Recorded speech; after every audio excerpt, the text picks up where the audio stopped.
Será que a Fórmula 1 2026 ficou melhor ou pior? Esse é o bate-papo que a gente vai ter nessa entrevista com o meu amigo José Pedro Morgado, sempre um bate-papo muito bom. A gente estava há muito tempo sem fazer uma live, uma entrevista, algum bate-papo junto, mas ele está lá no nosso grupo de membros, apoiador.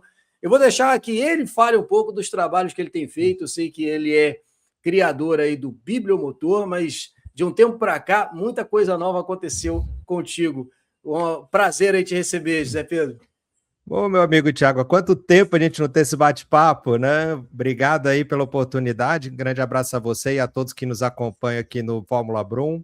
Olha, eu acho que mudou muito desde que a gente conversou da última vez, viu? Mudou bastante.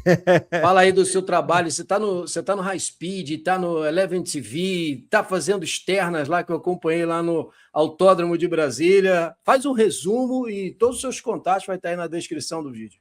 Além do Biblio, né? O Biblio cresceu muito também, o Bibliomotor, né? Que eu faço react das corridas, faço também, continuo fazendo minhas análises, inclusive recentemente eu cheguei a 200 edições também dos meus vídeos de análise. Conto um pouquinho de história também, continuo na mesma toada. Virei comentarista do automobilismo virtual, comento pela Vork Series, pela F1BC. Em breve eu vou comentar também pela Liga Pro, é uma terceira liga que eu vou comentar. E aí eu faço participações na Eleven TV, do Rodrigo Vicente, e na Crave TV, do Carpegiani. E algumas vezes também na Vork TV, também. Além disso, há 2 anos eu sou comentarista do portal TV High Speed, das mais diversas categorias, e ano passado eu virei apresentador lá também. Sou apresentador do After Race, também lá no portal TV High Speed. Então, tá puxado, né? Muito trabalho, mas parabéns aí que você merece por tudo que já te conhecia antes. E é o que eu comentei, né? Eu acompanho todos esses portais que você falou, e ainda mais porque eu comecei a me envolver com o interesse de correr no Sim Racing também. A gente adquiriu um simulador, fazer um canal paralelo aqui ao Fórmula Brum. Se Deus quiser, isso vai acontecer. Eu já brinquei com você várias vezes que você ainda vai comentar uma vitória minha, né? Então a gente vai ter essa oportunidade. Mas muita coisa cresceu aí no seu trabalho, mas muita coisa também mudou nessa nova Fórmula 1 que temos em 2026. E você é o cara ideal para a gente conversar, principalmente dessa parte histórica, não que você não manja aí, como você já falou, do comentarista, essa parte técnica de pilotagem, também você cobre bem essa parte, mas principalmente nessa vertente histórica. Eu sempre tive você como referência, inclusive tenho te recomendado aí para alguns outros lugares aí para você dar algumas entrevistas. Fala para mim, o que você acha dessa nova Fórmula 1 2026 no sentido histórico dessa principal categoria do automobilismo? Já tivemos uma situação como essa na história da Fórmula 1? Olha, tá me lembrando muito essa temporada de 2026. Tá me lembrando muito a temporada de 92. Por que 92? 92 era o auge da eletrônica. Todo mundo sabe daquele carro da Williams que era poderosíssimo, né? O FW14B. E tinha vários artifícios lá. E isso me lembra muito 2026, porque 2026 é o artifício muito mais da bateria. Meio a meio, né? O motor a combustão com o motor a bateria. E sempre teve uma equipe que despontou, só que no meio do ano, uma equipe ou outra também beliscava. E eu acho que também vai acontecer em 26, tá? Mais pra frente. Mas um pouco mais para trás também. Você lembra do câmbio semiautomático? Sim, em 89? começamos a ter um pouquinho desse câmbio já em 89, muitas inovações ali começaram nessa época mesmo da eletrônica, porque década de 90 ali começou a ter um crescimento muito grande de semicondutores, a telemetria também começou a chegar na Fórmula 1 nessa parte, a eletrônica entrou forte no automobilismo. Exatamente. E aí a gente teve essa pequena revolução até que eles pararam. 92 está me lembrando muito porque foi uma equipe dominante, foi uma revolução muito grande e teve uma mudança muito grande. 2026 está sendo a mesma coisa. 2026 está sendo uma equipe que já vem desenvolvendo essa parte eletrônica. A gente não pode esquecer que a Mercedes já estava desenvolvendo. Foi de propósito, se eu não me engano, foi até no grupo de membros que eu vi uma questão que falaram da Fórmula E, que a Mercedes também estava na Fórmula E e que levou várias pessoas para a Fórmula 1. Não estão errados. Eles estavam desenvolvendo esse trabalho. Então, me lembra muito mesmo 92 e me lembra muito também a parte de 98 na parte conceitual do carro, que teve aquela mudança ainda com pneu mais de sulcos, não era tão slick, a diferença do carro era muito grande com relação a como era 97, 96, 98, né, principalmente com o carro do Adrian Newey e da McLaren. Então, é a junção dessas duas que me remete a 2026, tá? Assim, em questões gerais de mudança de comportamento de carro e mudança de conceito. Muita coisa que você falou me abriu aí vários leques de perguntas que eu quero te fazer agora, mas principalmente a crítica que tem sido feita na Fórmula 1 atual é que, de fato, Fórmula 1 sempre teve, ao longo da sua história, uma série de inovações tecnológicas e nós estamos assistindo um esporte que requer 956 engenheiros e um piloto no carro. Então, tem uma ênfase em tecnologia de fato inegável. Mas eu não lembro, historicamente da Fórmula 1, alguma mudança que tirou tanto da participação do piloto naquilo que é a arte de pilotar. Nós estamos gravando essa nossa entrevista na ocasião do Grande Prêmio do Japão e a gente tem visto os pilotos fazer aquela 130R perdendo 50 km de velocidade, ou seja, uma curva que era icônica em termos de ousadia, intrepidez, técnica. As ultrapassagens não estão sendo mais aquela ultrapassagem, você prepara uma ultrapassagem. Não vou nem chegar muito lá em 86 no Piquet, não. A ultrapassagem que nós vimos até nas últimas temporadas da Fórmula 1, que apesar do DRS, o piloto ainda tem que fazer uma preparação para a ultrapassagem, mas isso parece estar sendo desconstruído. Eu vi Alonso falar isso na pré-temporada, Verstappen, então nem se fala. E agora o próprio Leclerc falando, não suporto mais as sessões de classificação, Albon reclamando. Como é que você tem visto isso? E como é que você tem visto isso em comparação ao que você já assistiu na história da Fórmula 1? É inédito. Primeira coisa, é inédito. Essa perda de velocidade. Eu sou um dos críticos. Não nego. Eu sou um dos críticos. Para mim, a corrida está sendo muito artificial para mim. Eu vi na Austrália, eu vi na China também, principalmente naquele retão da China, onde eles perdiam velocidade da metade da reta. Eles já começavam a perder velocidade.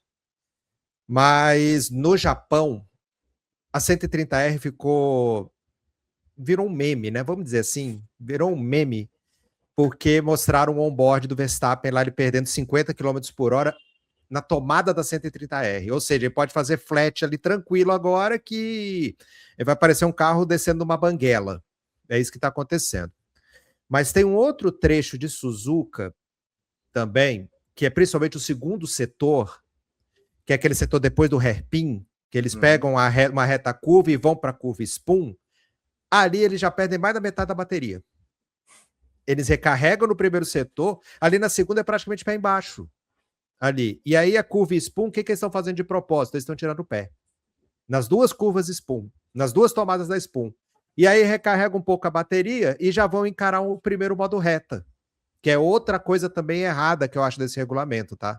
Que para mim anulou. Você fazer ataque e defesa com o modo reta anula o artifício. Não, anula o artifício de ultrapassagem. Então, para mim é inédito. E é decepcionante. Porque a gente não tem mais disputa curva a curva, não tem mais. A curva virou agora só recarga, virou um artifício de estratégia em vez de ser um artifício de ultrapassagem. A saída de curva, os pilotos estão tendo que dosar o acelerador, ou seja, também não tem mais esse artifício, porque se ele não dosar, vem a carga da bateria, igual foi com o Piastri na Austrália. Vem a carga da bateria, ele perde o controle do carro, e aí roda, bate, enfim. Então, é decepcionante. Assim, para mim é decepcionante. E Suzuki evidenciou muito mais do que eu imaginava. Eu pensei que ia ser mais equilibrado. Eu tenho mensurado, através dos comentários aqui no Fórmula Brum, o interesse do público até em outras categorias. E você aí, como comentarista de diversas outras categorias, a galera tem se interessado em GT3, quer ver qualquer outra coisa e perdendo o interesse até de assistir a categoria ápice do automobilismo. Mas, quando a gente olha essa situação, a gente tem que também perceber que quando a gente olha para a rua, Nós estamos vendo um crescimento cada vez maior de carros elétricos. Não tem uma esquina que você não encontra um BYD lá estacionado. Você vê os entregadores agora, ninguém mais usa bicicleta de pedal, é tudo elétrica. É a tendência não só de futuro, mas é o momento que nós estamos vivendo. E muita gente que fala, mas tem que tirar o motor elétrico, tem que isso e aquilo. Eu não vejo pela vertente de eliminar o motor elétrico. Tem que ir nessa direção, porque é o que as montadoras estão indo, é o que o mundo está indo, é o parque industrial. No entanto, eu acredito que a gente poderia ter uma situação em que ou essa tecnologia de elétrica vai melhorar ao ponto de se ficar equivalente à de combustão, ou então a gente deveria ter um processo mais paulatino de desenvolvimento. O que eu quero dizer com isso? Hoje é 50-50 a proporção, combustão elétrica, poderia ser aí 70-30, como foi no passado, aí sobe para 60, 40, até que você chega 50-50 para chegar numa harmonia assim. Alguma outra vez na história da Fórmula 1, nós tivemos um regulamento que chegou de forma tão abrupta que causou confusão, que você lembre, ou alguma outra vez a coisa foi amenizada de forma diferente? Como é que você faz o comparativo com o que está acontecendo agora na Fórmula 1 com o passado da Fórmula 1? Primeiro, assim, só falando dessa parte elétrica que você também comentou, até comentou bem, para mim a parte elétrica ainda ela não está tão desenvolvida. Para mim chegou muito cedo. Se eles fizessem a mesma receita do WEC, do Campeonato Mundial de Endurance, daria mais certo, sabia? Eles não desenvolveram o KERS direito, ficou poucos anos o KERS na Fórmula 1, eles podiam ter desenvolvido mais. Ficou o quê? 5 anos, mais ou menos. Foi menos de 5 anos que ficou o KERS. Se eles tivessem desenvolvido, seria melhor. O EC não é totalmente elétrico, ele é híbrido e eles ainda estão vendo outro tipo de combustível ainda, né? Se eu não me engano, chegaram até a testar com hidrogênio também. Então, eles poderiam ver outras formas, tá? Para mim ainda está muito prematuro. Cara, de mudança abrupta, não dá para esquecer 94. Não dá para esquecer 94, que eles tiraram tudo. Tira todas as assistências eletrônicas de uma hora para outra com carros que foram projetados para andar com aquelas assistências. Exatamente, 94, que aí eles conseguiram amenizar em 95. 95, 96 e 97. Então, não dá para esquecer 94. 94, para mim, foi um dos maiores cortes que fizeram, uma das mudanças mais abruptas que fizeram na história, sem dúvida alguma. E outra mudança, mas não foi abrupta mais para a parte aerodinâmica do carro, que o carro ficou mais limpo. 2009. 2009 também, que foi da parte mais aerodinâmica, que o carro era mais limpo. E você tem um leque, eu vou até ver se eu coloco aí na nossa tela, uma relação de todas as mudanças de regulamento que tivemos aí em 2009. Foi bastante coisa em 2009, mas não teve um impacto, mas não desconstruiu a essência do automobilismo como está sendo agora. Eu acho que o que está pegando mais é essa desconstrução da participação do piloto, a ênfase da pilotagem. Você não tem mais... os pilotos estão reclamando exatamente isso, não tem mais a participação. Você está sendo punido por você ser um cara que leva o carro ao limite. Isso é o cúmulo, isso é o ridículo, isso é a Fórmula 1 ao contrário. Exato. É o automobilismo ao contrário, não só a Fórmula 1, é o automobilismo ao contrário. Você não poder levar o carro ao limite, você ser forçado a perder velocidade para que seja um artifício de ultrapassagem, que é um absurdo, Você ter um artifício que simplesmente é adulado, porque o carro da frente pode acionar a asa traseira e a dianteira da mesma forma que o carro de trás, ou seja, ataque e defesa, esquece. Se eles estão pensando realmente de ser o principal artifício, eles perderem a carga da bateria para fazer ultrapassagem, para o outro fazer ultrapassagem, cara, por que não colocaram um push to pass? Simplesmente. Poderia ter colocado um push to pass, mas não quiseram fazer.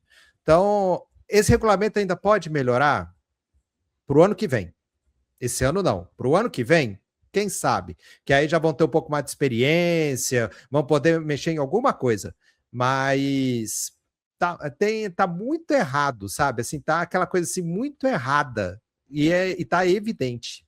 Tá evidente. E o meu maior medo, o meu maior medo vai ser em Mônaco. aquela Porque subida. Mônaco você não tem tanto situação de até disparo da energia e nem de recarregar a bateria tão forte, vai ser meio esquisito o Mônaco mesmo. Já tinha Vai pensado ser na até nisso que você subida. falou. Vai ser depois da Sandervoort, aquela subida.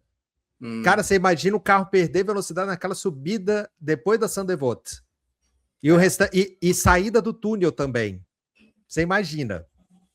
Vai ser perigoso, hein? Eu me preocupo com a perda da velocidade numa prova que a gente não vai ver esse ano, que é em Jeddah, porque quando você perde velocidade num carro, principalmente que requer tanta carga aerodinâmica para ter desempenho, você também está reduzindo segurança nesse carro. Se o cara vem numa curva de média e alta e ele perde 50, 60 quilômetros, ele perde menos velocidade, menos carga aerodinâmica. Menos carga aerodinâmica, menos estabilidade e segurança do carro. Podemos até ter uma situação de rodada perigosa desse cara, porque ele perdeu essa pressão aerodinâmica.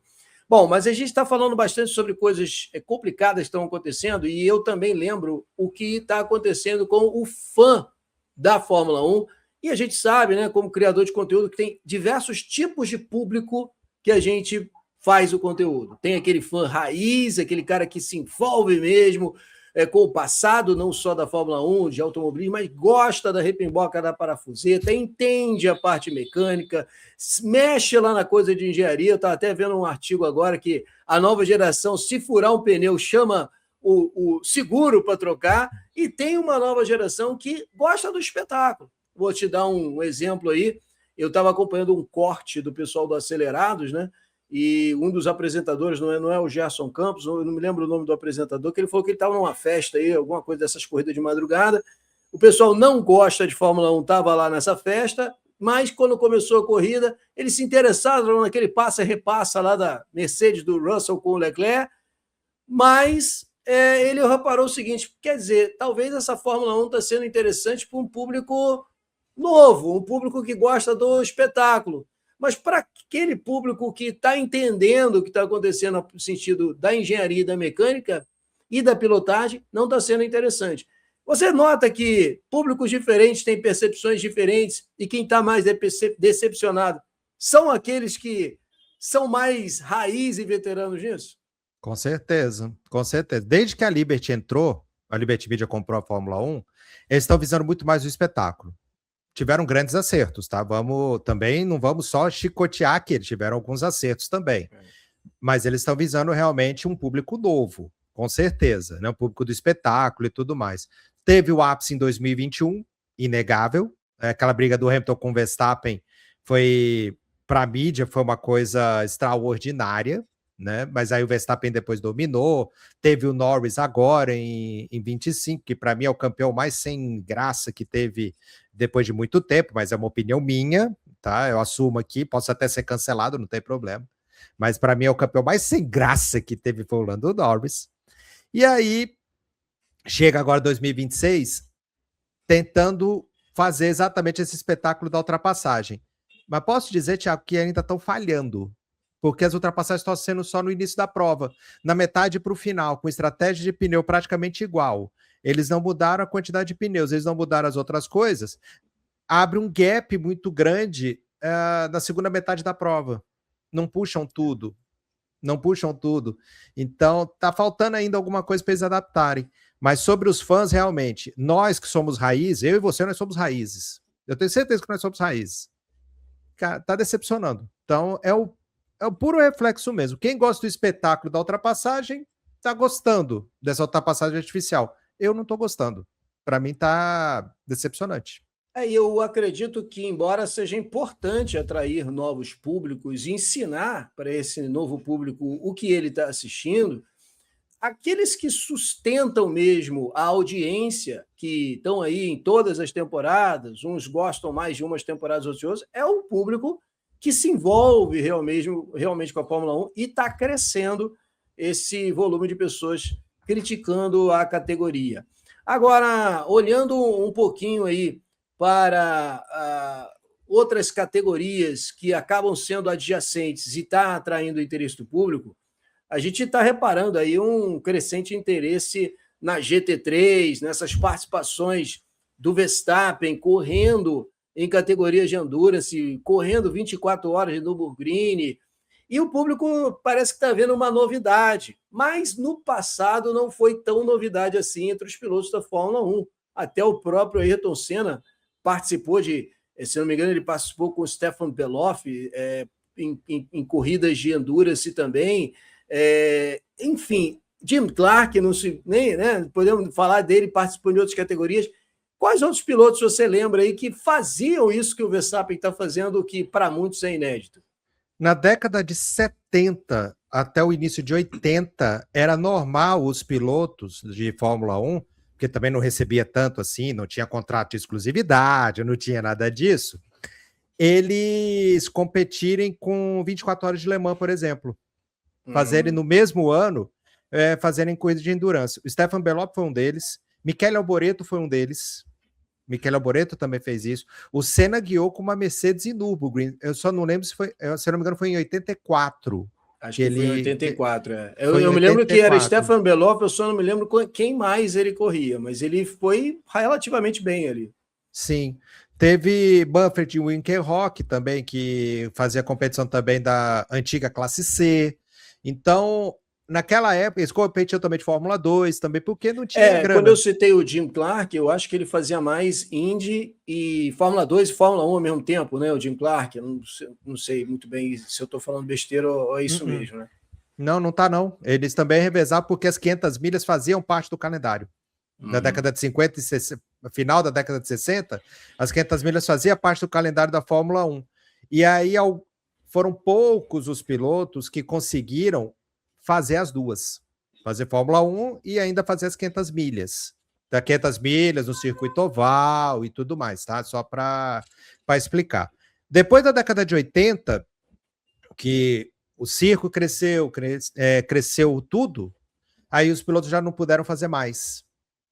Tinha um pouco mais de contrato de exclusividade com a Fórmula 1, entra a FOM também, então Exatamente. você cerca um pouco mais aquele astro da Fórmula 1, porque afinal de contas, se ele vai para outra categoria e está dando publicidade, a gente lembra do teste do Senna, né? 93, 94 na Indy com o Emerson Fittipaldi, né? Houve um namoro ali para ele ir, o pessoal vai perder o Senna na Fórmula 1. Quer dizer, a Fórmula 1 fechou um pouquinho mais o ciclo em cima dos seus pilotos ali, né? Exatamente. Foi o circuito de Firebird no final de 92, quando ainda não tinha aquela novela do contrato com a McLaren, né? Que o Ron Dennis fala que foi só uma novela que eles encenaram. Sei que foi. Aí ele guiou lá em Firebird, em Phoenix, no Arizona. Que o Emerson Fittipaldi o convidou, o Roger Penske até falou que ia tentar, viu? Você imagina, Senna e Mansell em 93, junto com o Emerson Fittipaldi na Indy. Nossa, a Indy ia fazer um sucesso maior ainda, estrondoso. Ia fazer hoje a gente vê esses crossovers aí que a gente está falando, né, acontecerem, o pessoal querendo ver Verstappen e Alonso e mais alguém nas 24 horas de Le Mans, né? A gente só tem que não podemos esquecer que o Verstappen, pessoal, ele é novato em corridas de endurance real. Ele vai participar das 24 de Nürburgring, e inclusive ele mesmo, nessas 4 horas que ele participou da NLS 2, até que a equipe foi desclassificada, a questão do uso dos pneus, ele falou, olha, na hora que fazer a troca dos pilotos, o meu companheiro tinha que me dizer o que eu tinha que fazer, tira a redinha, tira o banco, eu não sabia o que era para fazer.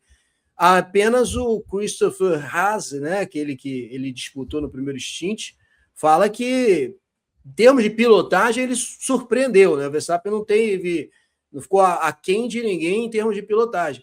Mas, no geral, estratégia de corrida, stint e tudo mais, ele mesmo falou, sou novato nisso, e o pessoal já está colocando aí, né, ele participando de 24 horas de Le Mans com o Alonso e tudo mais. Você acha que está criando um novo público aí interessado em ver outras categorias paralelas, ou isso vai apaziguar com pouco tempo aí a Fórmula 1 se arrumando?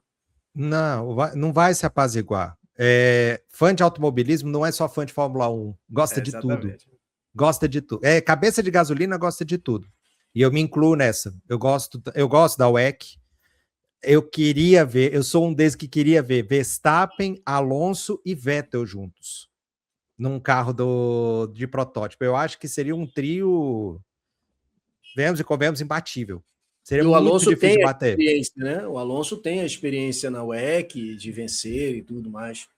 Ganhou 2 vezes, né? Ganhou 2 vezes Le Mans também. Tudo bem, não tinha carro para competir, para carro que competisse com a Toyota naquela época, mas ele ganhou 2 vezes Le Mans.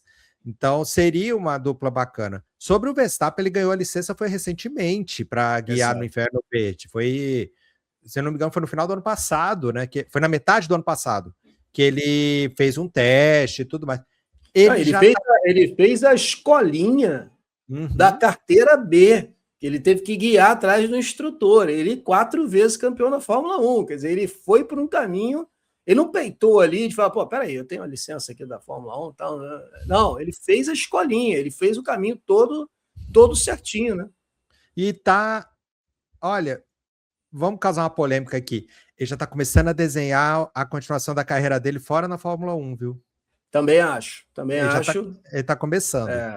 Eu gostei muito de ver a NLS2, que foi essa corrida que ele disputou o primeiro stint com o Christopher Haase, acho que é o sobrenome dele, por conta da experiência do Christopher, e como o Verstappen foi surpreendido, ele sai na pole, é ultrapassado, e o Christopher joga com os retardatários com ele, no Inferno Verde, ele não consegue fazer ultrapassagem. Muito mais experiência que o Verstappen, mas a entrevista dele no final dizendo que ficou exausto e exaltou várias características dele como piloto.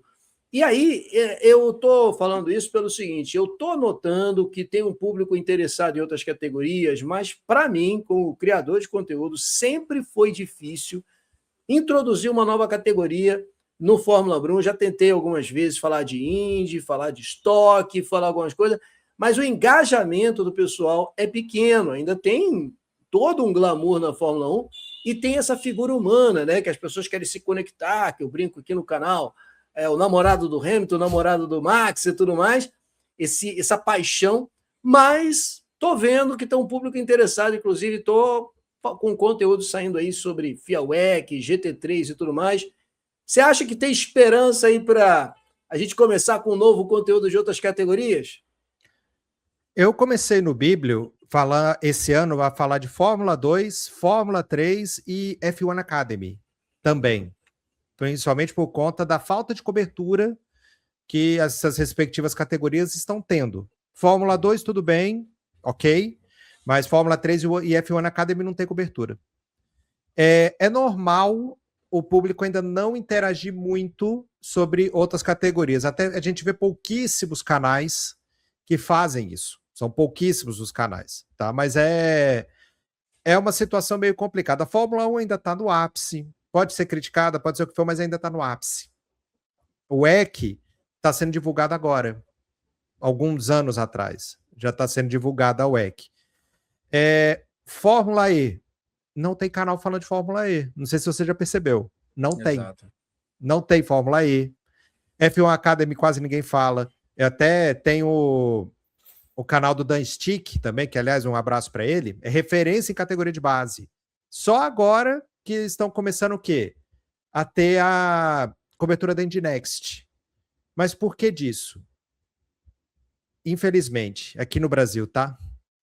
Ainda nós temos a sombra do pachequismo. Ou seja, se não tiver um brasileiro na categoria e principalmente não tiver um brasileiro despontando, vencendo ou conseguindo algo de destaque, não chama atenção. Infelizmente, a gente ainda tem isso. É igual muitos outros esportes, né? O Guga no tênis ganhava, todo mundo queria fazer tênis. Aí o Gustavo Kuerten ganhava lá na natação, todo mundo queria nadar. Gustavo Borges, né? É o Gustavo Borges. Gustavo Borges. Eu falei quem? Eu falei Gustavo Kuerten do tênis e tem o Gustavo Borges da natação. Então todo mundo queria nadar, né? Então, a mesma coisa acontece até nessas categorias de automobilismo, você tem essa necessidade de ter essa figura. O Bortoleto cumpre um pouco esse papel, mas ele ainda está entrando, né, na Fórmula 1, ainda tem aí uma possibilidade dele se tornar um piloto brasileiro com esse destaque, mas o que você falou é verdade, tem esse pachequismo mesmo, essa necessidade grande. E para a gente, como criador de conteúdo, não é que a gente não queira fazer do assunto. E não é uma questão até o pessoal joga assim, é muito mesquinho, vocês só querem fazer o que dá engajamento. Mas se você for botar uma loja de doce, você bota lá um bolo de glacê lá, o pessoal não come, você tem que trocar o sabor que o pessoal mais gosta. Mas é interessante a gente começar a ver como que as pessoas estão se interessando em outras categorias. Estou começando a trabalhar um pouquinho mais sobre isso. E falando de outras categorias, se bem que não é tanto outra categoria, vamos falar um pouquinho do seu trabalho aí como comentarista de automobilismo virtual. Porque o automobilismo virtual, ele está permitindo para aqueles que participam, começam a comprar lá um G29 que seja, fazer umas corridinhas, começar a conhecer outras categorias, entender um pouquinho mais do carro, você tem que começar a entender de setup, fazer acerto, entender de briefing, de corrida, que tem um pessoal lá que eu já comentei com você que fica batendo muito demais, mas enfim, você acha que o simulador vai aproximar e quem se envolve com o simulador se aproxima mais de outras categorias e até que ponto isso pode ser bom para um novo público? Vamos lá. O automobilismo virtual é uma escola, tem a sua importância, tá? Não é um jogo de videogame, igual muita gente pensa, não é. Tem muito piloto de categoria top, tanto no Brasil quanto no mundo, que fazem corridas no automobilismo virtual das mais diversas categorias. Eu tive até um exemplo, eu comento, eu vou até fazer uma propaganda rápida aqui, tá? Até peço desculpas aí.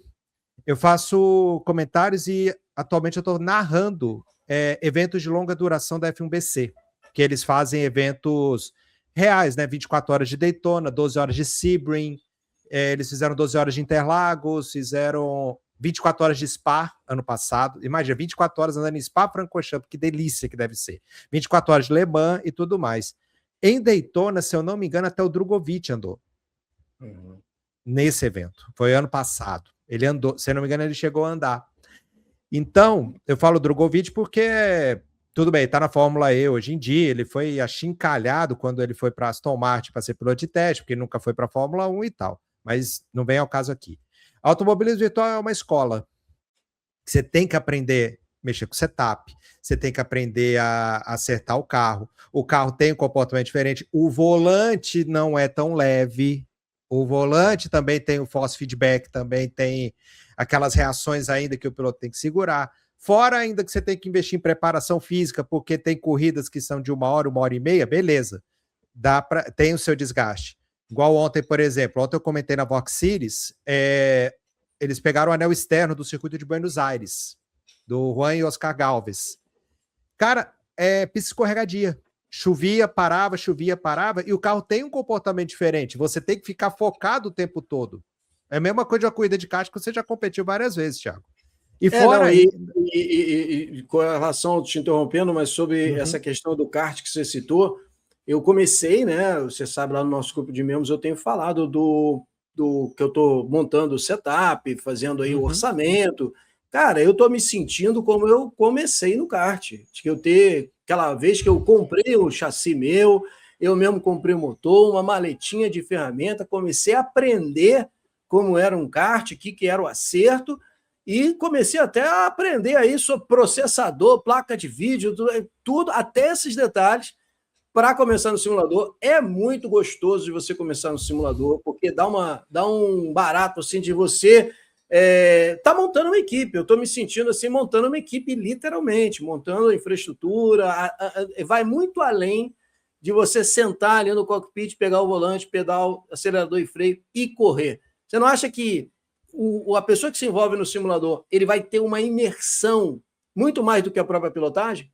Vai ter uma imersão completa. Eu ia falar também da estrutura dos bastidores. Investem nos bastidores. Tem comissário, tem diretor de prova, ou seja, é um evento sério. Reunião de briefing são todas as instruções que tem. Eu participo das reuniões de briefing antes de transmissão, eu escuto o briefing completo, para eu aprender também, né? Tem pontuação de carteira, tem tudo. As regras são muito bem estruturadas em tudo quanto é tipo de liga. Ou seja, você não pode chegar lá e querer aprontar todas, assim, querer ser um pole trace da vida, querendo aprontar todas, tocar de propósito, bater de propósito. É só um joguinho aqui. Mas nesse tempo, não. Isso ajuda nessa imersão. Ajuda muito nessa imersão. Então, você tem que ter todo esse preparo Isso aí é só com o tempo que você vai ter. Mas o automobilismo virtual é uma escola realmente para todas as áreas, viu, Thiago? Sem dúvida alguma. Estou tocando nesse assunto do automobilismo virtual, em paralelo com esse tema que a gente está trazendo aí da Fórmula 1 atual, se ficou boa, ficou ruim, nesse sentido, do público começar a entender que o simulador pode ser uma oportunidade deles não só entenderem o automobilismo em si, inerente a qualquer categoria, mas conhecer outras categorias também. E eu vou deixar em aberto aqui, fica à vontade. Inclusive, eu gostaria da parceria de... Traz gente aqui para dar entrevista também, pessoal do F1BC, pessoal do Eleven TV, pode ficar à vontade de falar como é que uma pessoa que montou o setup, montou lá o seu G29, que seja, quer começar nessas ligas, qual é o caminho aí? Eu vou chamar o pessoal da VORC aqui, que corre de R-Factor 2. Vou chamar o da F1BC, que é do iRacing, tá vendo? São 2 simuladores diferentes. Tem liga também de Assetto Corsa, tinha liga de Le Mans Ultimate. São várias pessoas. A Eleven TV é do Rodrigo Vicente, né, narrador. Tem a Crave TV, que é do Carpegiani, que são os 2 canais que mais exibem. Também tem o Rodox, tem Matheus Winter também, que é outro narrador. Tem o Punch, o Favorito também, que é do automobilismo virtual. Estou citando só alguns aqui. Deixa eu te interromper de novo, estou Claro. sendo deselegante, mas porque, não, gente, tem problema. Assistam no Eleven TV à noite. Eu assisto aqui com a minha esposa, ela fica vendo assim: isso é verdade, isso é real ou é virtual? Não, isso é virtual. É muito divertido, as disputas são interessantes, é uma corrida. Se você gosta de ver corrida de Fórmula 1, tem lá o F1 Pro, não é? A categoria. Cara, é muito legal a disputa, a narração. Vale a pena, até como entretenimento. Segue lá, que eu te interrompi, mas eu tinha que fazer essa propaganda de vocês. Também, fazer a propaganda também da Crave também, que o Carpegiani também faz um trabalho fantástico. Então, é uma estrutura toda. É uma estrutura toda. Não é só a estrutura do piloto, que já é uma estrutura alta, grande. Mas você imagina também, estrutura para fazer a transmissão também. Então, está crescendo muito. Então, é uma imersão tanto para nós aqui, criadores de conteúdo, comentarista também. Eu mergulhei nisso daí fazendo uma 500 milhas de Indianápolis, do automobilismo virtual. Foi onde eu comecei, em 2024. Então, aí o Emerson me conheceu, falou, não, beleza, eu quero que ele faça a minha liga, eu quero que ele comente na minha liga. Aí lá eu já fiz NASCAR, já fiz Le Mans, Indy, categorias de GT3 andando em tudo quanto é tipo de circuito. Eu já comentei praticamente de tudo. Em todas as ligas que eu participo, eu já comentei de tudo e em tudo quanto é tipo de circuito. Então você aprende muito também. Você tem que pesquisar qual que é o circuito, você tem que pesquisar as particularidades do circuito, você tem que pesquisar a particularidade do carro, porque o carro não é tão igual assim. Então tem aquela questão também de balanço de performance, né? O BLP. Eu também fiz uma pesquisa, isso que você falou sobre os carros.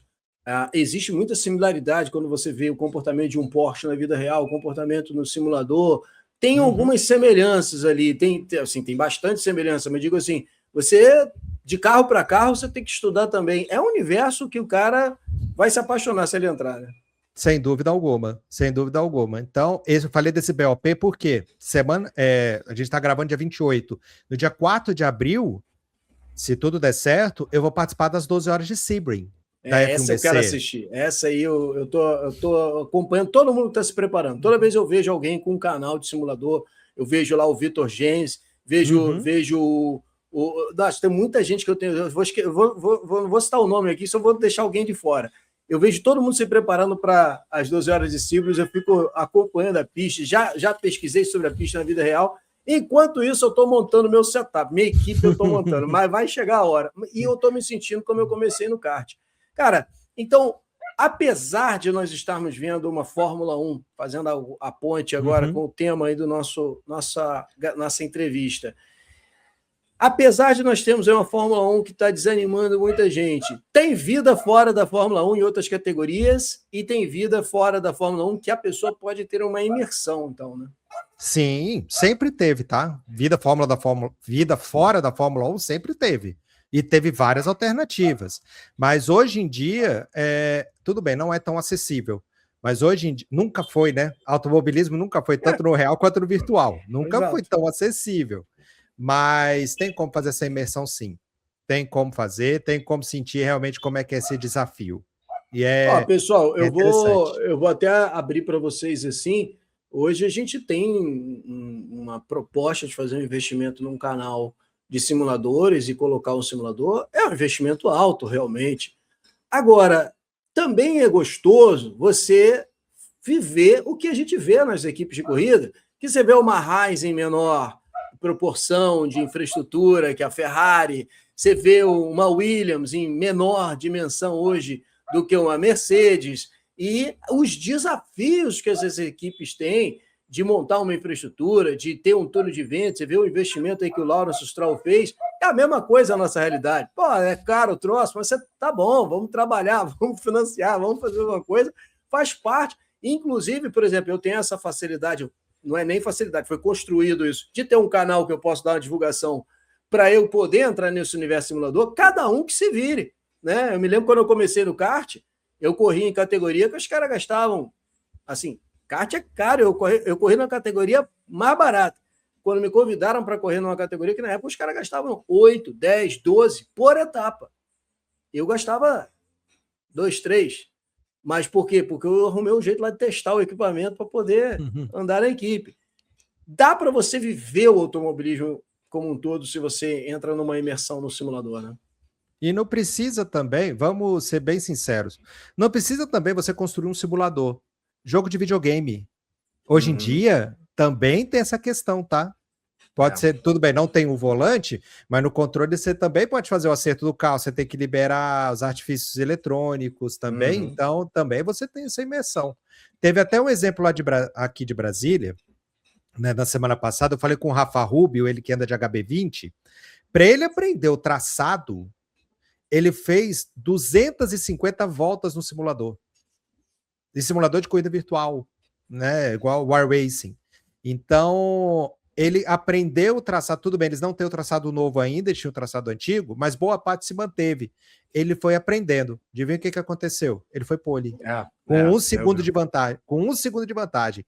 Então, você imagina o estudo também que você faz. É muito bacana essa imersão.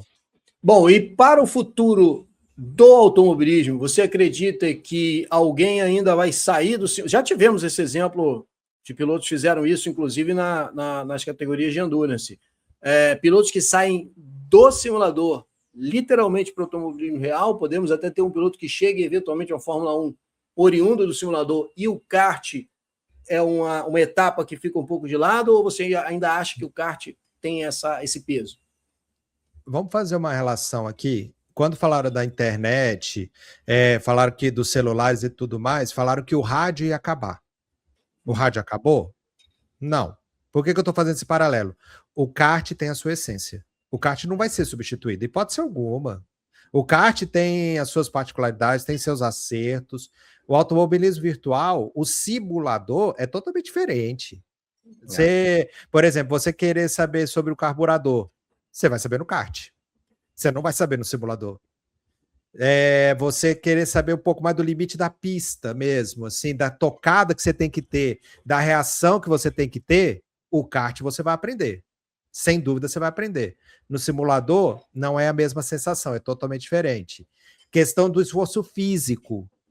Kart tem uma exigência. No automobilismo virtual tem outra.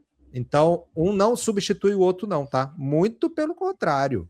O kart vai continuar vivo por muito tempo, sem dúvida alguma.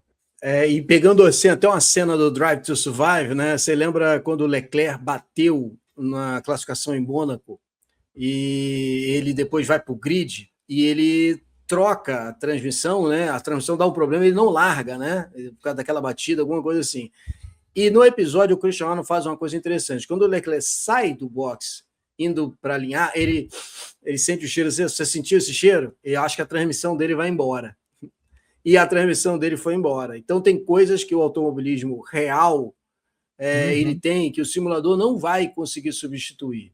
Muitas vezes a gente que teve essa experiência em autódromo, eu tive a experiência em autódromo, eu tive experiência em kartódromo, passa um carro na rua, você pega um Uber e você sente que o cara está com o amortecedor quebrado, tem coisas que você não vai ter como mudar através do simulador e ele vai ser complementar. Mas qual é o papel, então, que você acha que no futuro aí de formação de pilotos tem essa proporção do simulador no futuro aí de automobilismo? Futuro do automobilismo, o automobilismo de hoje em dia não está muito propício a testes, a estudo mesmo. Vai ser esse o papel do simulador. Sinceramente, vai ser esse o papel. Hoje em dia, em qualquer categoria, não está tendo teste. Está tendo o quê? Uma janela de teste no início da temporada e, dependendo da categoria, no final da temporada. E aí uma janela bem restrita por conta de custos. Para um piloto continuar treinando, testando, aprendendo os traçados, aí vem o simulador. Nesse ponto, para aprender o traçado, para aprender o início de tudo, né? O início mesmo de um final de semana e tudo mais tem que ser feito no simulador. Então, acredito que vai ser mais para substituir essa questão da redução de custo, de você não ter um teste, de você ter pouco tempo de preparação de pista, porque são só 2 dias que você tem uma preparação de pista. Então, na minha opinião, aqui o simulador vai servir exatamente para esse estudo, para essa ambientação. Bom, a gente está se aproximando aí dos nossos 45 minutos nessa nossa série de entrevistas aí que a gente começou aqui no canal, inaugurando, trazendo o nosso primeiro convidado aqui, super especial, José Pedro Morgado. E eu queria que você fizesse agora, nesse fechamento, um panorama daquilo que você, depois, lógico, nós estamos só para fazer um disclaimer aqui, né? Senão o pessoal está assistindo essa entrevista depois de metade da temporada da Fórmula 1 já acontecido. 3 etapas: Austrália, China, Japão, teremos aí um mês aí de intervalo da Fórmula 1. Qual é o panorama que você vê do que vai se desdobrar a Fórmula 1 na sequência? E a minha pergunta não é no sentido de te perguntar quem vai ser campeão nos construtores, quem vai ser campeão no piloto, não é essa a minha pergunta. A minha pergunta é no âmbito do que estamos vendo dessa Fórmula 1 com essas críticas ao regulamento que possivelmente vai ser feito e um pouco aí da disputa das McLaren, Mercedes, Ferrari, que você espera do segmento do campeonato? Vamos lá. Sobre a questão das reclamações do regulamento, das reclamações do andamento, né, do campeonato. Esse regulamento ainda vai mudar, muita coisa vai mudar. Claro, não vai mudar no ponto principal, que é dessa distribuição de energia. Isso não tem como. Mas vai ter muito... Eles ainda vão tentar adaptar muita coisa. Tá? Regulamento, para quem não lê o documento, o Thiago já fala várias vezes de ler o documento, de regulamento, de tudo quanto é coisa. Gente, um regulamento ele não fica estático. Ele sempre tem mudanças e são várias durante o ano inteiro. Tá? Só para deixar isso claro. Quem puder ver esse documento, veja. Vocês vão ver que é interessante ver as versões de cada documento. Tá? Então vai ter mudanças sim. Acredito que vai ter aproximação. A Mercedes não vai ficar com esse domínio todo e torço para a gente não ter um 2023, viu? Que a Red Bull ganhou tudo, para a Mercedes ganhar tudo. Não sou torcedor de equipe, eu não torço para ninguém. Eu gosto da Fórmula 1 mesmo, por isso que eu estou falando isso. Acho que a Ferrari vai investir para chegar. Tem um carro rápido de uma volta, acredito que possa chegar mais no ritmo de corrida, já que está brigando pelo menos no início. McLaren não acredito muito. McLaren, para mim, vai ficar entre os tops, mas vai ficar em terceiro e tudo mais. Mas, para mim, quem mais desenvolveu até agora, e eu posso falar isso, quem for ver também na metade da temporada, e que realmente investiu e o investimento está valendo, é a Audi. Muito, eu concordo. O trabalho da Audi tem um carro muito bem nascido e uma unidade de potência, um powertrain todo muito bem nascido. É um canhão. A Audi é uma das unidades de potência que alcança a maior velocidade. Então, aquele trabalho que eles fizeram desde 2022, 3 anos, investindo no motor, investindo e tudo mais, para mim a Audi é isso. É o que mais desenvolveu até agora. Sem dúvida alguma. E um investimento pesado mesmo, se você olhar... É legal de acompanhar esses bastidores mesmo. Eu também concordo que a Audi chega com um trabalho muito bem feito. Bom, para fechar aqui nosso papo, e eu espero que você volte mais vezes aqui, assim como a gente já foi foi várias vezes lá no Bibliomotor, as lives que a gente fazia sempre foram legais. Fala aí para a gente os seus trabalhos, o link está na descrição de tudo que você está trabalhando. E avisa o pessoal do simulador que eu vou convidar eles aqui para outras entrevistas, hein? Vai ser um prazer, Thiago. Eu vou te chamar mais vezes no Bíblio de novo, já que a gente está tendo esse contato aqui, então vou te chamar mais vezes para o Bíblio para a gente ter outros debates. Eu lembro de um debate que a gente fez sobre o MP4-4. Até hoje eu lembro desse debate, foi fantástico. Descrevemos ele todo, né? Foi bem legal. Foi bem legal mesmo. Tô no Bibliomotor, @Bibliomotor no YouTube. O canal do Fórmula Brum também está lá nos meus canais parceiros na descrição em todos os vídeos, então aqui eu também coloco lá, né? Somos grandes amigos aqui.